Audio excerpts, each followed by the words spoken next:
읽은 마태복음 12장 1절에서 21절의 말씀을 가지고 제사보다 자비를, 이 말씀의 제목으로 이 시간 여러분들과 함께 은혜를 나눕니다. 우리는 살아가는 동안의 신앙생활 속에서 우리가 중요한 것을 우리는 놓칠 때가 있습니다. 그게 뭐냐면은 우리는 가끔 가다가 우리는 신앙생활이 그 신앙의 행위가 보여주는 겁니다. 근데 우리 주님께서 말씀하실 때 성경의 모든 내용들은 보면은 보여주는, 나타나는 그런 행위보다도 그 보여지기까지, 그 결과의 행동이 나타나기까지 그 사람의 중심을 보시는 경우가 많다라는 겁니다. 그러니까 신앙생활은요, 어떤 겉으로 드러나는 행위가 아니라 신앙생활은 그 겉으로 드러나는 행위가 되기까지 마음의 과정이 더 중요한 것입니다. 겉으로 드러나는 행위보다도 마음속에 담겨있는 의미가 그 사람의 신앙에 더 중요하다는 것을 우리에게 보여주는데, 오늘 본문의 말씀도 그러한 일종의 맥락입니다. 오늘 본문 7절에 보면 예수님께서 바리새인들을 향하여 이런 말씀을 하셨어요. 나는 자비를 원하고 제사를 원하지 아니하노라, 이렇게 말씀하셨는데, 이 제사보다 자비를 원하신다. 여러분, 이 말은요, 제사는 필요 없고 예배는 필요 없고 오직 자비만 있으면 된다, 사랑만 있으면 된다, 이런 말이 아니라는 겁니다. 내용이 없는 형식주의, 그러니까 겉으로는 분명히 하고 있는데 속마음이 없는 거예요. 겉으로는 분명히 지금 행하고 있는데 그 마음의 중심은 전혀 없다는 것을 말합니다. 그러니까 열매가 없는 것을 지적하신 말씀이에요. 요한복음 3장 16절 말씀에 보면 우리가 잘 아는 말씀이죠. 하나님이 이 세상을 이처럼 사랑하사 독생자를 주셨으니 이는 저를 믿는 자마다 멸망치 않고 영생을 얻게 하려 하심이라 라는 이 말씀은요, 하나님의 사랑, 하나님의 자비를 가장 잘 나타내는 말씀 중에 하나입니다. 죄에 빠져 멸망할 수밖에 없는 우리를 불쌍히 여겨서 하나님이 대신 구원하시고자, 살리시고자, 영생을 주시고자 아들을 보내셨다는 겁니다. 그러니까 내 죄값을 예수님이 대신 지게 하셨다는 것이죠. 여러분, 이것이 십자가의 대속인데 이게 뭐냐? 하나님의 성품을 나타내는 거예요. 그 성품이 뭐냐? 우리를 향한, 나를 향한 하나님의 따스한 사랑과 자비로우심이라는 겁니다. 그래서 이 자비는요, 우리가 영어 성경에서도 보면 mercy라고 되어 있는데, 이것을 보면은 이 자비는 긍휼 또는 인애라고 하는 표현입니다. 그러니까 자비는요, 죄 지은 사람에게 최대한 벌하지 않는 것을 말해요. 뭔가 잘못되어 있는 사람, 뭔가 잘못 생각하고 있는 사람, 뭔가 잘못 말하고 있는 사람, 뭔가 잘못 행동하고 있는 사람, 또는 죄에 빠져 있는 사람, 그 죄의 모든 것을 짓지 않도록 몇 번씩 기회를 주는데 계속 반복적으로 죄를 반복하는 사람 있죠. 또 병에 걸린 사람, 실수하는 사람, 실패하는 사람, 이런 사람들을 놓고 항상 그 사람을 불쌍하게 여기는 마음가짐이 뭐냐? 자비의 마음이라는 거예요. 불쌍히 여겨주는 거.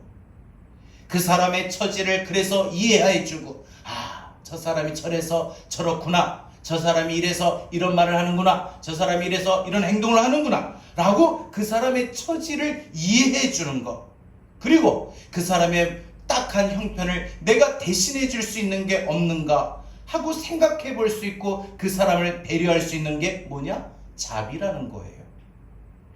그 하나님의 자비로우심 성품이 오늘 우리는 힘입어서 오늘 이 자리에 나오게 된 것이죠. 영원히 죽을 수밖에 없는 우리의 모습 가운데 영원한 생명을 주시고 하나님 백성 삼아 주시고, 또한 오늘도 주의 날에 주님 앞에 나올 수 있도록 오늘 이 자리를 불러주신 것이 하나님이 우리에게 보여주시고 나타내신 자비로우신 성품이라는 거죠. 그래서 신앙생활은 뭐냐? 하나님의 자비가 내게 임하여 내게 흘러들어오는 것이 신앙생활입니다. 자비를 힘입은 만큼 나도 하나님의 자비를 받은 만큼 나도 내 이웃에게, 내 옆에 있는 사람들에게 그 받은 자비로운 마음이 흘러가야 돼요. 나는 하나님 앞에 자비로운 마음을 받았는데, 자비로운 은혜를 받았는데, 나는 그 자비로운 은혜를 흘려보내지 아니하고 멈춰버린다면, 끊긴다면 이것은 신앙생활이라고 온전히 말할 수 없다라는 겁니다.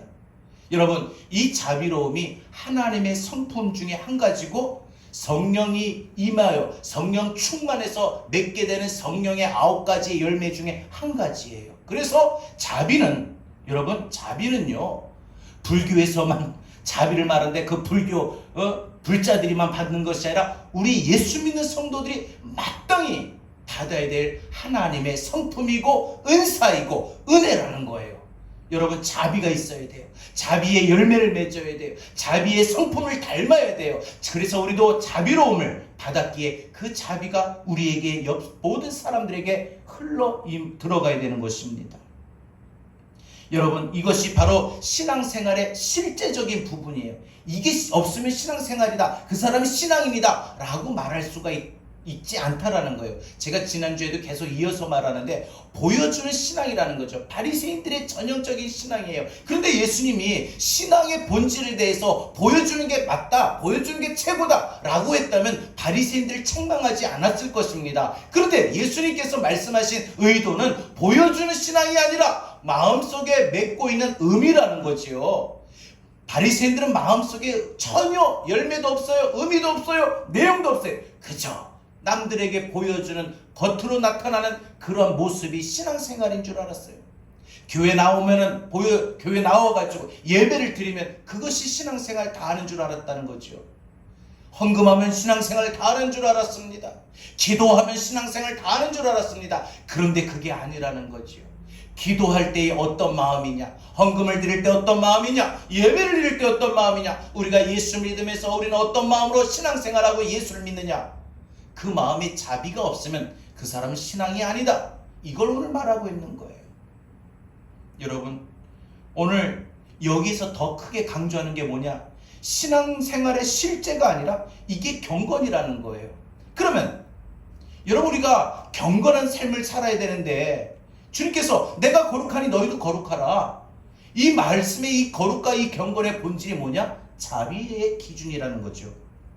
그러니까 예수님을 믿는다는 것은요, 하나님의 자비, 십자가에 쏟으신 그 사랑을 우리가 받았기 때문에 나도 그 받은 사랑의 그 자비로움을 내 옆에 있는 사람에게 그 자비를 베풀어야만 그것이 신앙생활이다.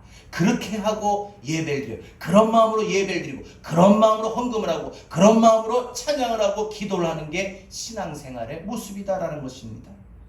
그런데 신앙생활을 해보면 이 당연한 일이 이상하게도 잘 되지가 않습니다. 우리도, 한국교회도 겉으로 드러나는 신앙의 모습을 우리는 그 기준을 갖고 정합니다. 그래서 그 사람이 주일을 빠지지 않고 나와 예배드리고, 그 사람이 헌금을 많이 하고, 그 사람이 기도를 많이 하고, 그 사람이 찬송을 많이 부르고 예배를 드릴 때 크게 은혜 받는 모습이 있는데, 실제적으로 그 기준을 가지고 신앙이 있다, 믿음이 있다, 이렇게 우리는 평가하고 생각을 합니다. 그런데 오늘 주님 말씀을 보면 그게 아니라는 거죠. 신앙생활에 보면은 이 당연한 일이 마음속으로 이 자비로움이 있어야만, 사랑의 마음이 있어야만 이것이 신앙생활의 실제이고, 이런 마음으로 예배를 드리는 것이 하나님 받으실 예배고, 이런 마음으로 헌금을 하는 것이 하나님이 받으실 하나님 예물이라는 거죠. 이런 마음으로 하나님 앞에 기도할 때 이 기도가 응답되는 내용이라는 거죠. 본문 7절, 예수님이 이 말씀을 바리새인들과 하실 때 안식일에 대한 논쟁 때문에 이 말씀을 하신 거예요. 예수님께서 이 안식일에 바리새인들이 와가지고 예수님한테 항의를 하는 거예요. 두 가지 문제를 가지고, 아니 이 안식일인데 왜 밀밭에서 이삭을 따가지고 먹습니까? 이랬다는 거죠. 그리고 예수님이 회당에 들어가셔서 손 마른 자를 고치셨는데 왜 일하셨느냐? 여러분, 이 안식일에 대해서 이 바리새인들이 말한 것에 대해서 예수님께서 말씀을 하신 것입니다. 예수님께서 이들의 신앙에는 참으로 치명적인 문제가 있구나, 자비로운 그 하나님의 사랑의 성품이 없구나, 이렇게 보신 거죠. 그래서 예수님께서 하셨던 말씀 뭐예요? 호세아서에 있는 말씀을 인용하신 거예요. 나는 자비를 원하고 제사를 원하지 않는다. 이렇게 말씀하신 거죠. 여러분, 이 말씀은요, 하나님이 구약 이스라엘 백성들에게 하신 말씀이에요. 이 하나님이 이스라엘 백성들에게 하신 말씀인데, 예수님을 보실 때에 이 바리새인들도 어쩌면 똑같더라라는 것이죠. 내가 보니 너희 생각에, 너희 중심에는 그 자비로운 마음이, 사랑의 마음이 전혀 없구나. 너희 삶에 하나님께 그렇게 많은 자비가 없다. 예배는, 기도는, 제사는 열심히 드리는데 자비의 마음이 없구나, 사랑의 마음이 없구나, 긍휼의 마음이 없구나, 이걸 말씀하시는 겁니다.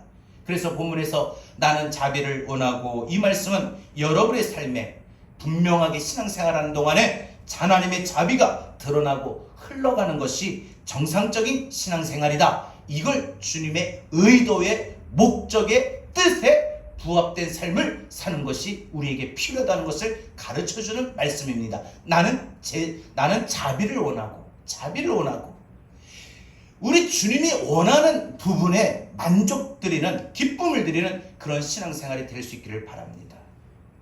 이 진리의 말씀을 모르면 우리 주님이, 우리 하나님이 뭘 원하시는지, 내게 뭘 원하시는지 모릅니다. 자비가 없는 삶이 되고, 자비가 없는 예배가 되고, 자비가 없는 신앙생활이 되는 것입니다. 분명 오늘 내 삶에 하나님의 자비가 흘러 넘쳐야 됩니다. 나는 어떠한가?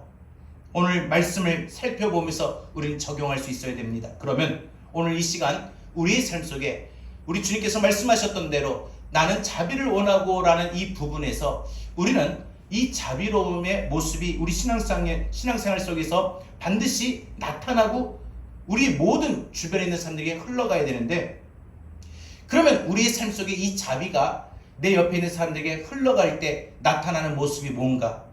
내 마음속에 자비가 있을 때 나타나는 모습이 무엇인가? 두 가지만 생각해 봅니다.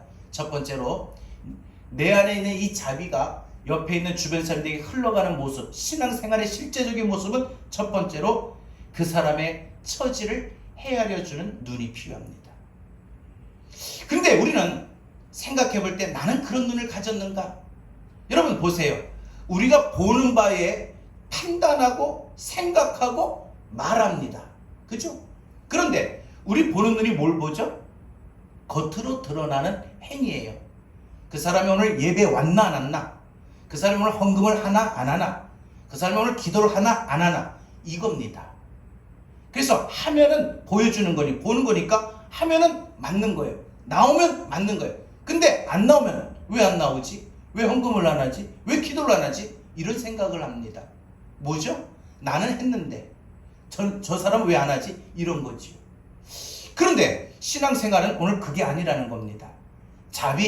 자비라고 하는 것은, 우리 신앙생활의 실제는 그 사람의 왜 그렇게 할 수밖에 없었나? 그 사람의 형편, 그 사람의 마음, 그 사람의 처지, 이걸 헤아려 주는 눈이 필요하다는 거예요. 그러니까 우리가 바라보는 시선에서 첫 번째로 우리는 나의 중심이 아닌 그 사람 중심에서 한번 생각해 볼 수 있는 이해, 배려, 이것이 자비의 실제적인 모습이고 신앙생활에 필요한 부분이라는 것이죠.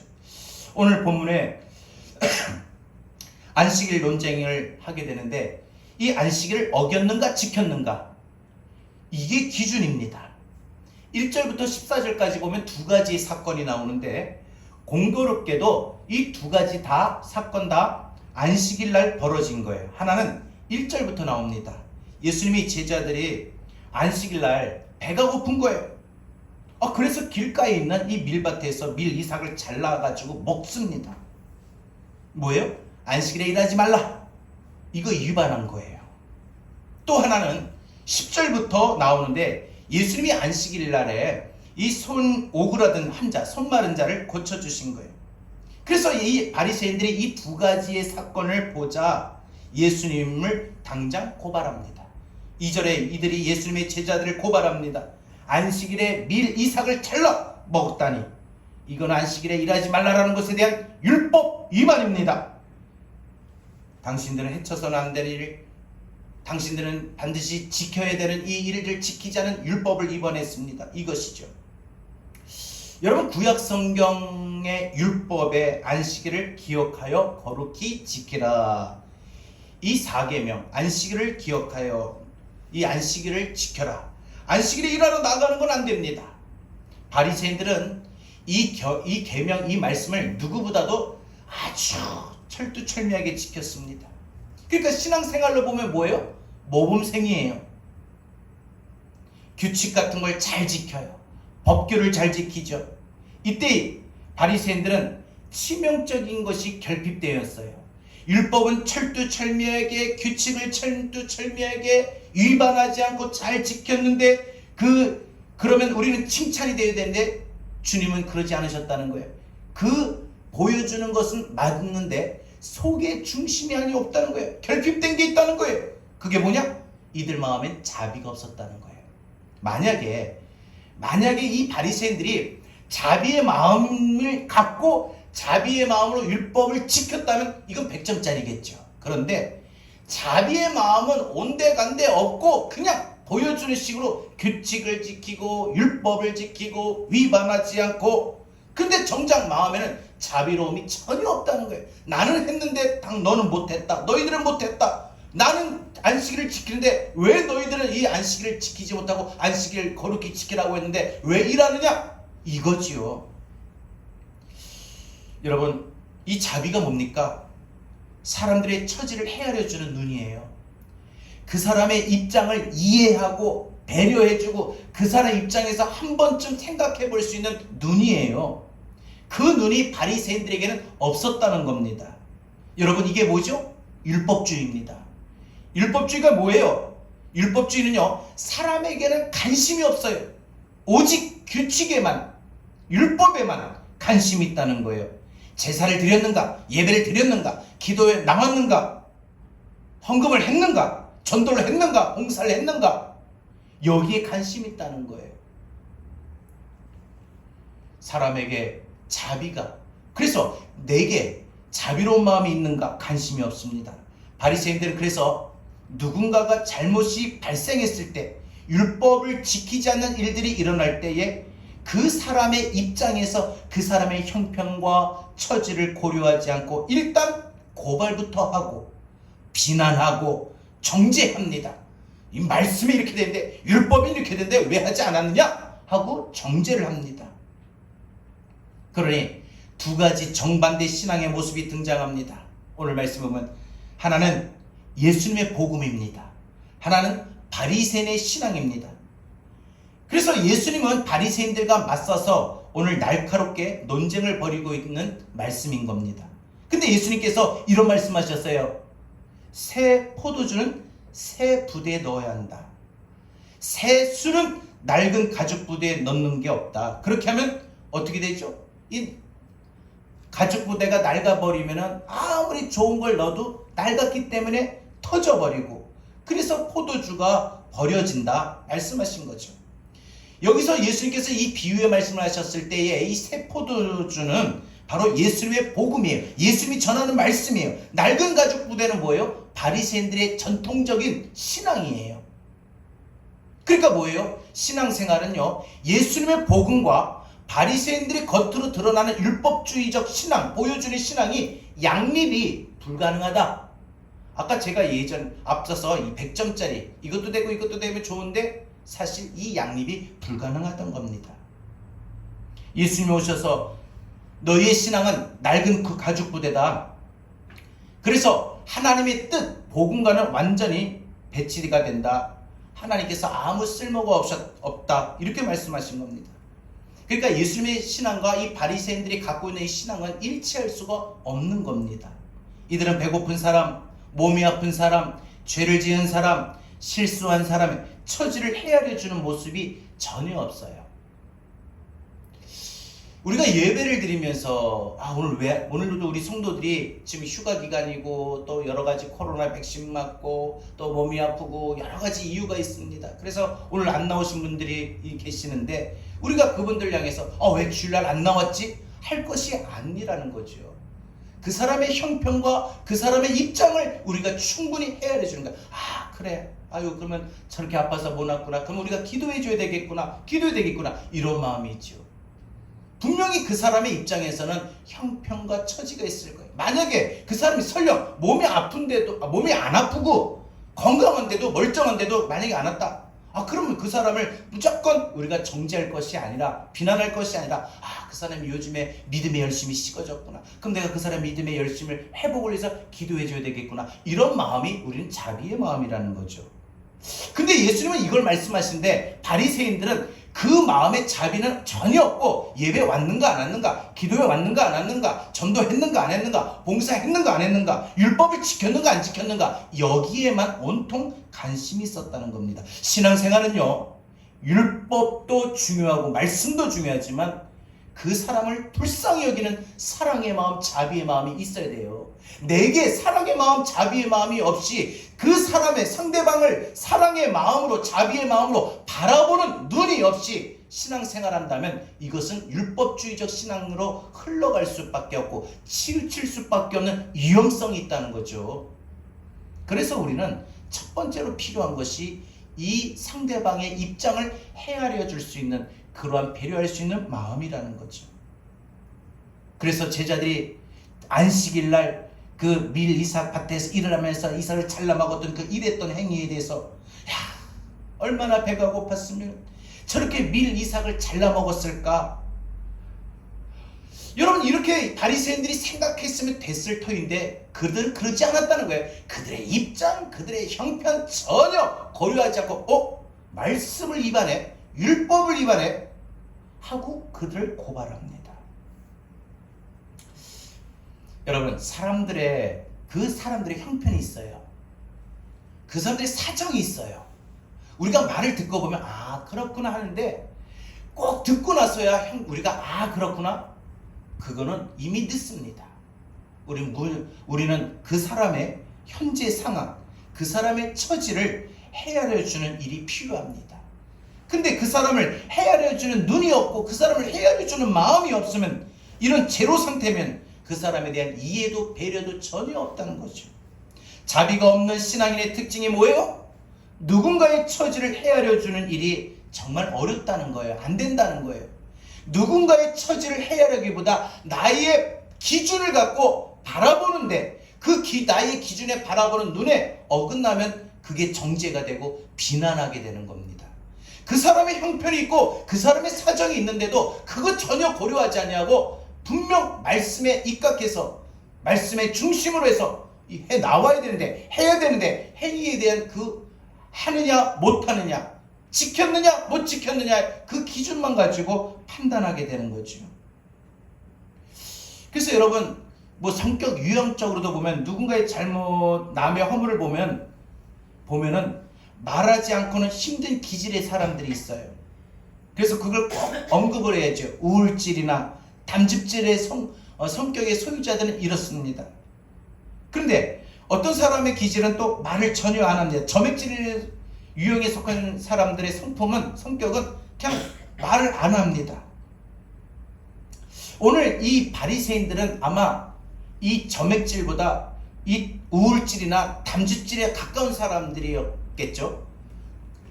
그들은 이 제자들의 예수님의 이 안식일에 대한 율법 위반이다라는 것에 대해서 지적하다 못해 비난하고 이제는 고발까지 하고 예수님께 나와서 따지기 시작하는 겁니다. 상대방의 입장을 헤아리지 않고 오직 자기 중심에서만 생각하게 된 것이죠.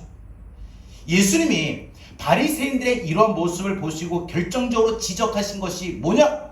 3절에 다윗이 자기와 그 함께한 자들이 시험당할 때 한 일을 읽지 못했느냐. 그러니까 너희가 성경을 몰라서 이렇게 되었다. 그러면서 예수님께서 정말 성경 말씀이 너희들이 안다고 해서 율법 위반이다? 너희들 성경 진짜 나만큼 아느냐? 하나님의 뜻을 정말 알고 있는 성경이 되느냐? 말씀하신 거예요. 성경에 대해서 누구보다도 잘 알고 있다는 자부했던 사람들이 정작 자신들이 성경을 모르는 거예요. 하나님의 뜻을 모르는 거예요. 그래서 예수님이 그렇게 말씀을 통해서 지적하신 거예요. 너희가 말씀을 모르니까, 성경을 모르니까 하나님이 뭘 원하시는지, 하나님이 어떤 분인지, 하나님이 무엇을 원하시는지 전혀 모르고 하는 말들과 행동이다 말씀하신 거죠. 여러분, 신앙생활 잘못하는 방법이 뭡니까? 성경을 몰라요. 하나님의 뜻을 몰라요. 그리고 나름대로 열심히 합니다. 자기 열심을 다합니다. 신앙생활 그렇게 하면 열심히 자기 열심으로 다 하는 건 줄 압니다. 예수님이 사무엘상 말씀을 인용하시죠. 다윗이 배가 고팠을 때 성전 안에 제단 안에 차려놓은 이 빵을 먹은 기록을 보았느냐? 율법으로 따지면요, 이 다윗이 이 성전 안에 빵을 먹은 것은 위법입니다. 율법이에요. 그런데 제사장 아히멜렉이 이 다윗이 쫓기고 굶주리다 보니까 이 아히멜렉 제사장이 율법에는 분명 불법인데 그 굶주린 다윗과 그 다윗의 신하들 이 일행을 전설병을 주어서 먹이는데 별로 주저함이 없었어요. 야, 이거 오늘 하나님 앞에 이거 주일날 이거 예배 드려야 될, 성찬할 때 써야 될 빵인데, 아 근데 배고픈 사람이 와가지고 배가 고파가 쫄쫄쫄 배가 고픈데 먹을 게 없으니까 어떻게 해요? 아 이거라도 먹여야 되겠다 했던 거예요, 아히멜렉 제사장이. 그러니까 여러분, 예수님께서 이 말씀을 인용하신 건데, 이 아히멜렉에는요 성경적인 신앙, 하나님의 자비, 하나님의 원하시는 부분이 드러났다는 거예요. 사람이 배고파 굶주렸을 때 여러분 가장 중요한 것은요 뭐죠? 이거 하나님 앞에 드리면 안 돼? 이게 아니라 그 배에 허기를 채워주는 거예요. 그런데 누가 배고픈가? 여기에 전혀 관심이 없고, 법을 지켰는가 안 지켰는가 이것만 따지고, 이게 바로 낡은 가죽부대 신앙이라는 거죠. 그래서 예수님이 가르치시는데, 너희가 호세의 말씀을 뜻을 몰라서 그렇구나. 너희가 하나님의 말씀을, 하나님 뜻을 알았다면 그렇게 무자비하지는 않았을 것이다. 결국 예수님은 이 바리새인들의 문제를 한마디로 성경을 몰라서, 하나님의 뜻을 몰라서 그렇게 하신 거다, 한 거다 라고 말씀하신 거죠. 바리새인들은 하나님의 성경의 진리도, 하나님의 뜻도, 하나님의 성품도 몰랐던 겁니다. 호세아 시대와 이사야 시대와 같은 시대인데, 예수님 오시기 700년 전에 이스라엘 백성들의 신앙이 어떠느냐? 바로 오늘 이 바리새인들의 모습과 똑같다는 거예요. 그래서 그들은 제사 드리는 일, 형식과 의식은 아주 열심히 했어요. 누구보다 철두철미하게 지켰어요. 그런데 불쌍한 사람들, 연약한 사람들, 가난한 사람들, 고아와 가부와 어린아이들, 이들의 형편을 전혀 헤아리지 않았다는 거예요, 이스라엘 백성들이. 그래서 하나님께 열심을 내고 모든 걸 다 하는데 내 옆에, 내 주변에 있는 불쌍한 사람들을 그냥 지나쳤다는 거예요. 자비로움이 없이, 사랑의 마음이 없었다는 거예요. 그래서 여러분, 오늘 우리 신앙생활 속에 실제적인 이 자비의 모습은 무엇이냐? 신앙생활의 실제적인 모습은 무엇이냐? 우리가 우리 주변에 있는 사람의 형편을 헤아려주는, 이해해주는 그런 눈이 필요한 겁니다. 이제 우리가 그 사람의 어떤 신앙생활의 행위에 대해서 우리가 고르잖아요. 주일날 왔느냐 안 왔느냐, 기도했느냐 안 했느냐, 헌금을 했느냐 안 했느냐, 11조를 했느냐 안 했느냐, 전도를 했느냐 안 했느냐. 이게 우리 보이는 기준이 되지 말고, 우리가 그 사람의 입장에서 헤아려 볼 수 있는 그 배려, 이해심이 우리 신앙생활에 필요한 거예요.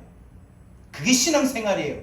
그거 없이 보여주는 율법으로만, 말씀으로만 하게 된다면 그게 율법주의적인 신앙으로 치우칠 수 있다는 거죠. 그래서 오늘 첫 번째로 우리가 이 말씀을 기억하고, 우리가 하나님 말씀에 따라서 내 마음에, 아니 내 눈에 하나님의 자비로우심의 눈이 보이게 하여 없어서, 내 안에 하나님의 자비로우심의 은혜가 넘치게 하여 주셔서 내 마음에부터 이 자비로움이 흘러 넘쳐야 내가 보는 것도 자비의 중심의 눈으로 보고, 내가 생각하는 것도, 내가 판단하는 것도 내가 자비로우심의 눈과 은총으로 판단하고 생각이 들어요.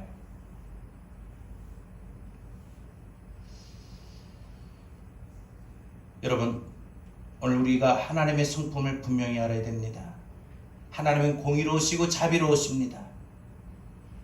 이 성품으로 우리를 대하여 주시는데, 내가 하나님께 죄를 지었을 때 공의로우신 하나님이 내게 벌을 내리셔야 맞지요. 여러분, 이 죄를 안 짓고 살 수 있습니까? 수없이 죄를 짓고 살잖아요. 하나님 앞에도 죄짓고 사람에게도 죄짓고 살면서 자신에게도 죄지을 때가 얼마나 많습니까? 그러면 하나님의 정확한 공의로우신 성품의 기준을 보면 우리는 벌을 받고 책망을 받아야 돼요. 그리고 우리는 영원한 지옥, 영원한 형벌, 영원한 심판.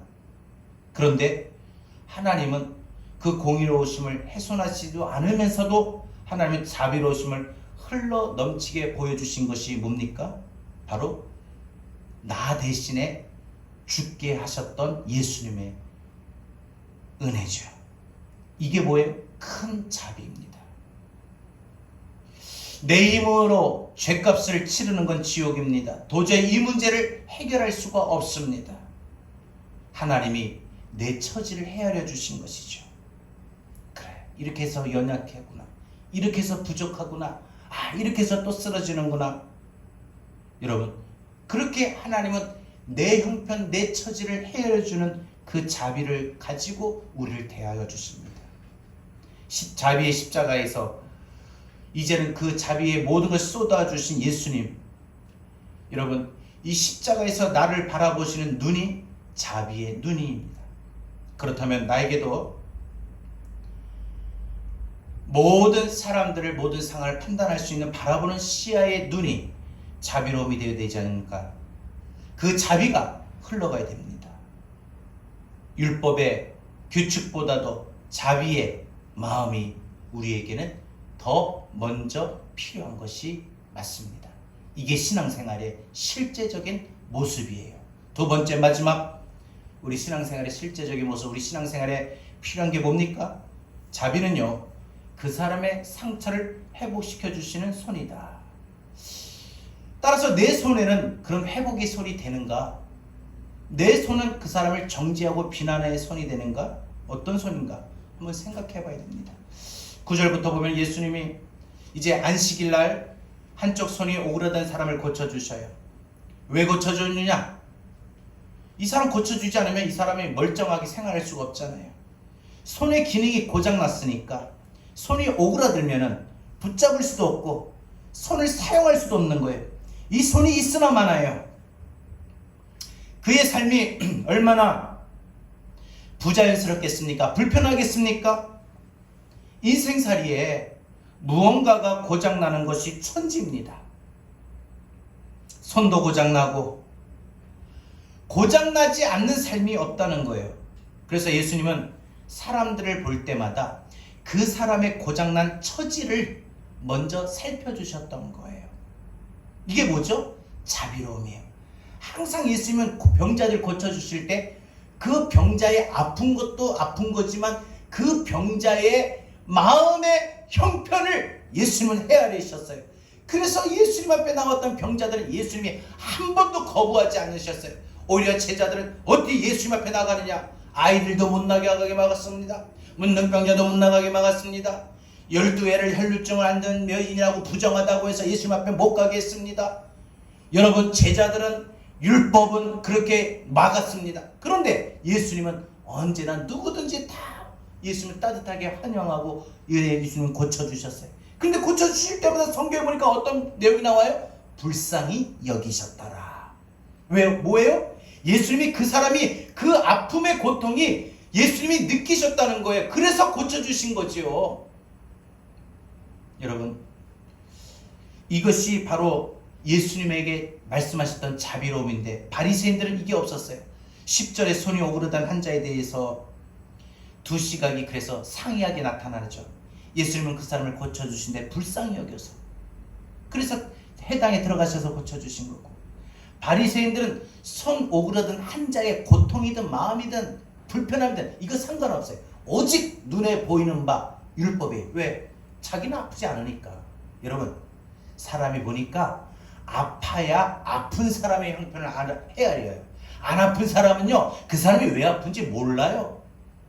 그러니까 예수님은 그 사람들을 헤아려 주셨는데 바리새인들은 그 사람이 얼마나 불편할 건지 여기에 관심이 없고, 자기들이 왜? 자기들이 손이 오그라들지 않았으니까 여기에 관심이 없는 거예요. 자기들은 오직 우리 율법을 지켰는데, 안식일을 지켰는데 왜 안식일을 안 지키느냐? 하나님의 백성들이, 하나님의 백성에 대해서 여기에만 따지는 거예요. 여기에만. 그러니까 예수님께도 안식일 날 병 고치는 게 맞습니까? 안식일 날 이 병 고치는 게 이 손 오그라든 사람을 고쳐주는 게 그게 합법적입니까? 율법을 지키는 겁니까?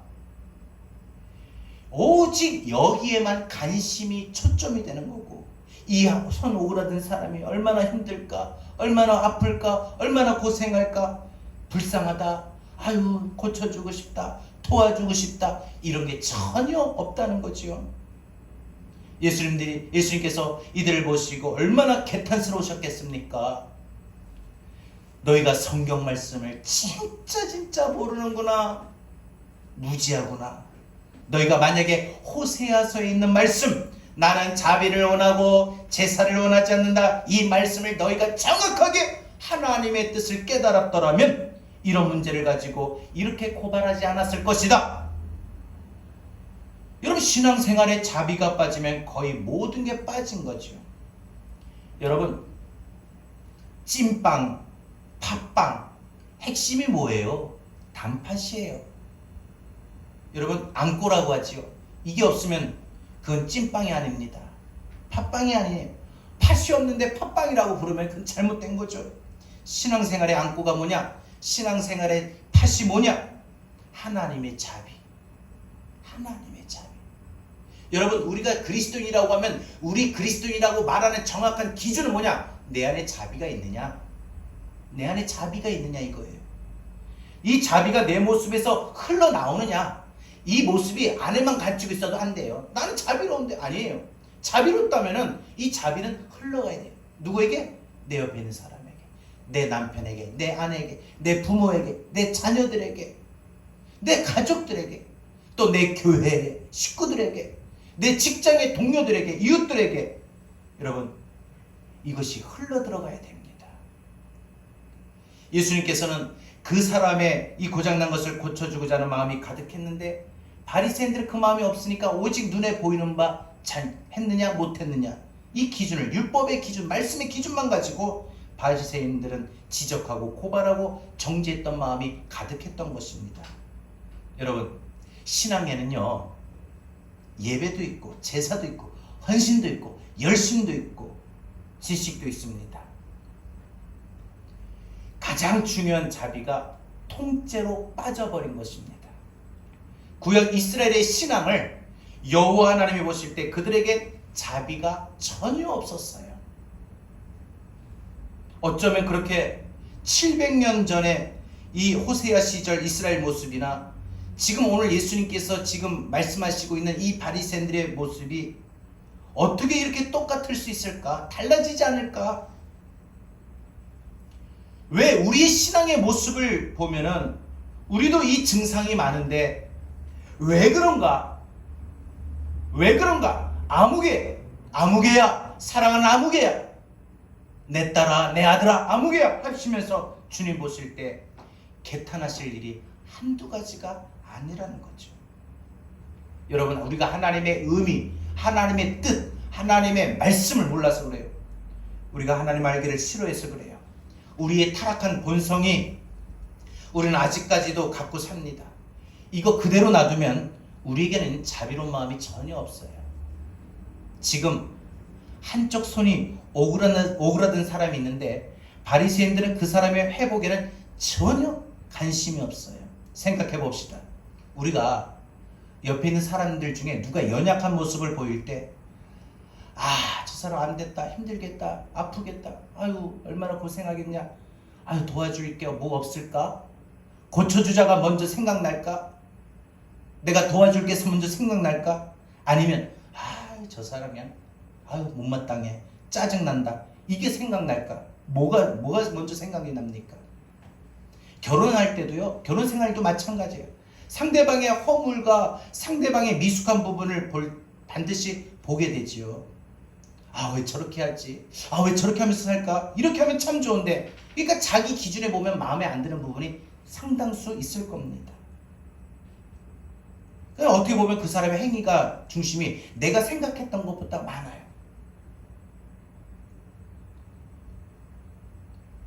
내가, 여러분, 필요한 게 뭡니까? 10절에 나오는 한쪽 손이 오그라든 사람입니다. 나하고 사는 그 사람, 나하고 함께 신앙생활하는 우리 공동체의 그 사람, 내 이웃에 있는 그 사람, 내 직장에 있는 그 사람, 한쪽 손이 성치 못한 사람이 있어요. 우리 교회도 내가 별로 마음에 안 든 사람이 있을 수도 있겠으나 한쪽 손이 오그라든 사람이 있다면 내가 일처리를 어떻게 해야 되는가? 내가 이제부터 내가 저 옆 사람에게, 내 주변에 있는 사람들에게 나는 어떤 마음을 가지고 내가 대해야 되겠는가? 여러분, 우리 분명 오늘 말씀을 통해서 다시 우리는 생각해 봐야 될 겁니다. 부부 생활하면서, 신앙 생활하면서, 직장 생활하면서, 학교 생활하면서 우리 옆에 있는 사람들에게 누군가가 율법주의 신앙을 갖고 있으면 두 사람의 회복이 전혀 안 됩니다.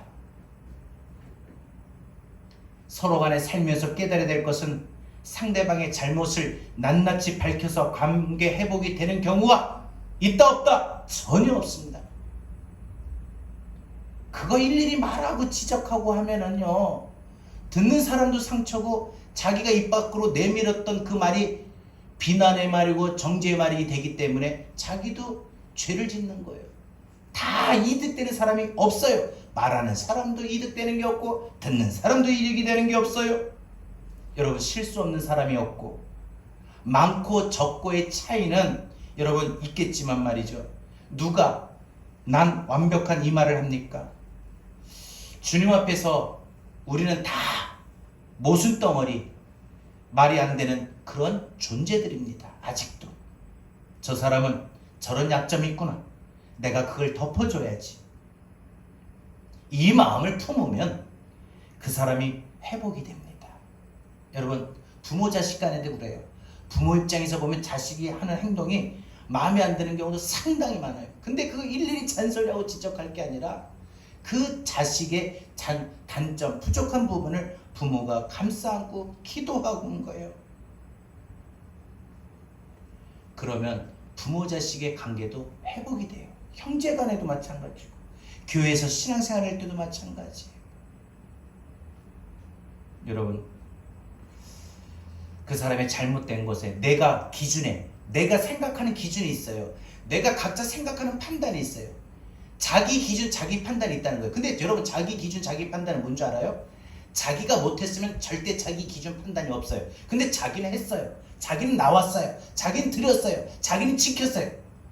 자기는 했다는 게 뭐예요? 자기 열심히 있어요. 자기는 했어요. 근데 왜 너는 못하느냐? 이거죠. 너는 왜 못 지키느냐? 너 왜 못 드리냐? 나 새벽에 일어났는데 너 왜 못 일어나냐? 이거 아닙니까? 그러니까 자기 기준, 자기 판단, 여러분, 이게 중요한 게 아니에요. 이거 가지고는요, 절대 우리 마음에 하나님의 자비의 마음이 임할 수 없고, 내 마음속에 그 하나님의 받았던 자비의 은혜가 다른 주변 사람에게 흘러갈 수가 없어요. 막혀요. 그 순간부터. 그 사람의 입장을 헤아려보는 눈도 필요하고 그 사람이 불쌍히 여기는 그런 마음도 필요하다는 겁니다. 그럴 때 회복이 일어납니다. 지적하고 고발해서 비난해서 될 일이 아니라는 거죠. 여러분, 우리 유명한 레미제라블 내용 아시죠? 뭐 연극도 영화도 뮤지컬도 많이 했죠. 여러분, 여기에 보면은 이 레미제라블을 보면 이 장발장이 어떻게 회복이 됩니까? 분명히 신부님의 은촛대를 훔쳐 달아났는데 형사에게 붙잡히죠. 형사가 체포해가지고 신부님에게, 이놈이 신부님의 은촛대를 훔친 거 맞죠? 딱 보고는 아닙니다.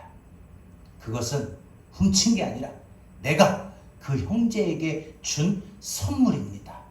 할 때 이 사람, 이 장발장에게 회복의 역사가 일어나는 겁니다. 여러분, 이게 뭐예요? 자비예요. 자비예요. 자비가 흐르면 한 사람이 변화가 되고 회복이 되고, 자비가 흐르면 가정이 살고, 자비가 흐르면 교회가 삽니다. 반석이 세워지고요, 부흥의 역사가 되고, 성령께서 말씀하시는 교회가 하나 됩니다. 그럴 때 교회는 하나가 돼야 부흥이 일어나는 거예요. 오늘 본문 마지막에 예수님 메시아의 특성을 명료하게 드러나는 말씀이 나옵니다. 주님은 어떤 경우라도 아무리 상처가 났어도 아무리 상태가 심각해도 아무리 절망적으로 보여도 그 상처 부분을 회복시키시는 일을 포기하지 않으십니다. 18절부터 20절까지 보면 선지자 이사야가 메시아의 특징을 말하죠. 유명한 말씀이죠. 우리 주님은 상한 갈대를 꺾지 아니하시는 분입니다.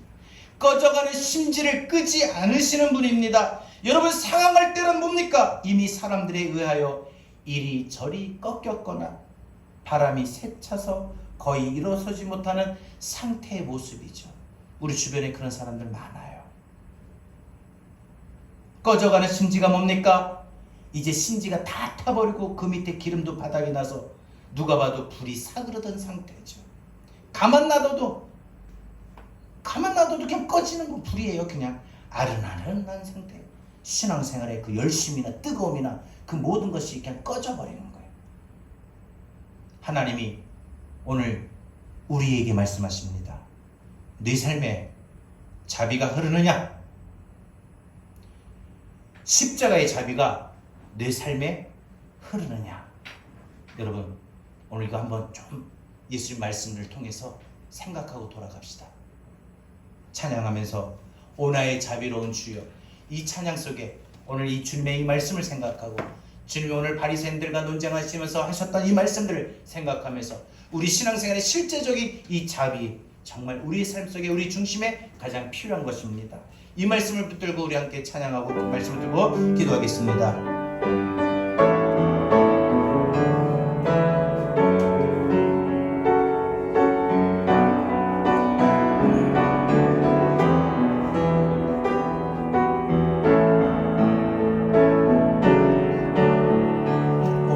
자비로운 주여, 오 나의 자비로운 주여, 나의 몸과 영혼을 주님이 내로 다 채워 주소서. 이 세상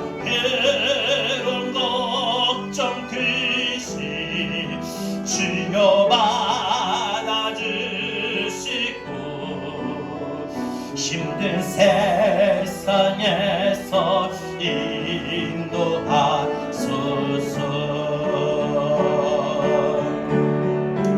예수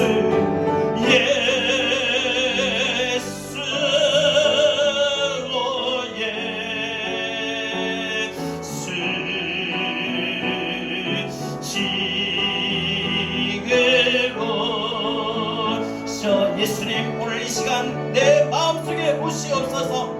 주의 자비로 예수,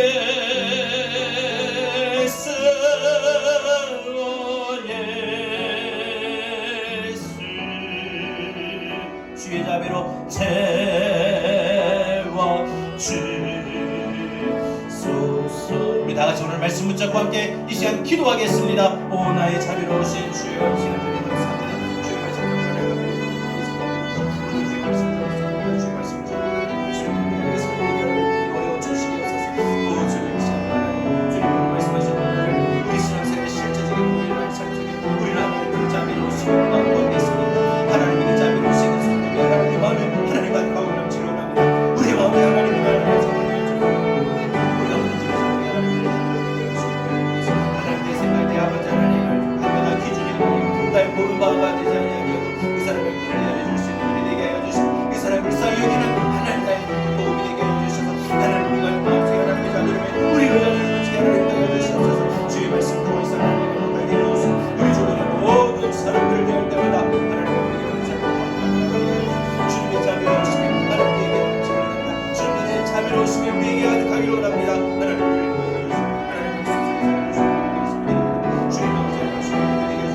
아버지 하나님, 하나님 이 삶의 하나님의 신앙생활의 실제적인 모습 속에 하나님의 그 자비로우심, 오늘 주님 말씀하셨던 그 자비로움이 하나님 가득하게 해주셔서 주님 자비로움으로 말미암아 하나님 모든 사람들의 아버지들의 형평과 입장을 해나가는 우리 우리에게 있게 해주시고 그 자비로움의 자비로우심으로 말미암아 우리 주변의 사람의 아버지 손을 짚어보려는 그 많은 모든 것을 불쌍히 여기는 하나님 능력에서 되게 하나님 인도하여 주시옵소서. 주여 우리를 구속하시고 우리 마음에 회복하게 하여 주옵소서. 오 나의 자비로 오 나의 자비로 주여 나의 몸과 영혼이 주님이 내려다 채워 주소서. 이 세상에는 모든 것이 주여 받아주시고 힘든 세상에서 인도하소서.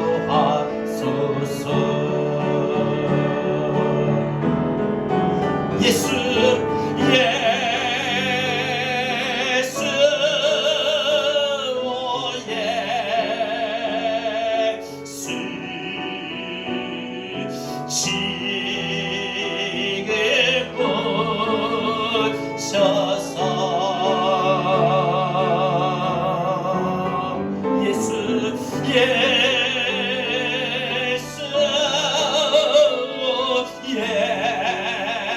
예수 주의 자비로운 채워주소서.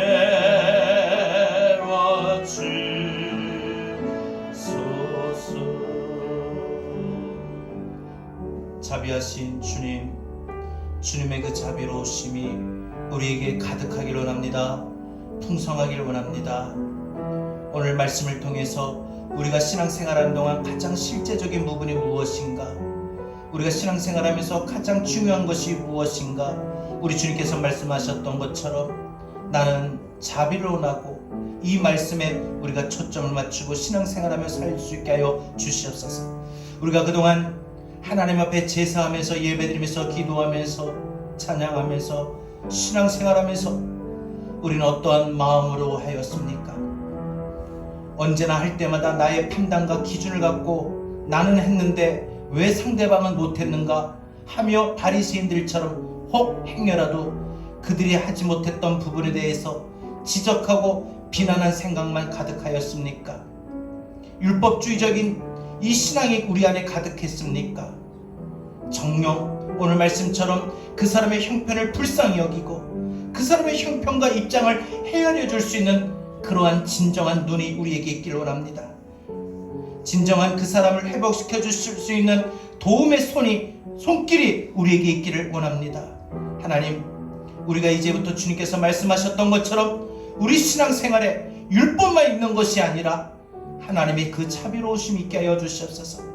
영원히 죽을 수밖에 없는 우리를 자비로운 은혜로 우리에게 주 예수 그리스도를 대속하여 십자가에 죽게 하시었고, 날마다 때때마다 범죄할 때마다 연약할 때마다 쓰러질 때마다 하나님의 뜻을 지키지 못하고 어길 때마다 하나님은 그때마다 우리 형편 사정을 헤아려 주셔서 우리를 불쌍히 여겨주시고 자비로운 은혜를 베풀어 주셨던 하나님의 그 자비로우신 은혜가 이제 우리만 받고 끝나는 것이 아니라 우리 주변 사람에게 내 안에 내가 받았던 이 자비의 은혜가 흘러 넘치게 하여 주셔서 내 가족들을, 내 교회 식구들을, 내 이웃에 있는 사람들을, 내 직장 생활하는 모든 동료들에게 그런 마음으로 살피고 대할 수 있도록, 그렇게 마음을 생각하고 판단하고 말할 수 있도록 주여 우리에게 자비의 은혜를 더 베풀어 주시옵소서.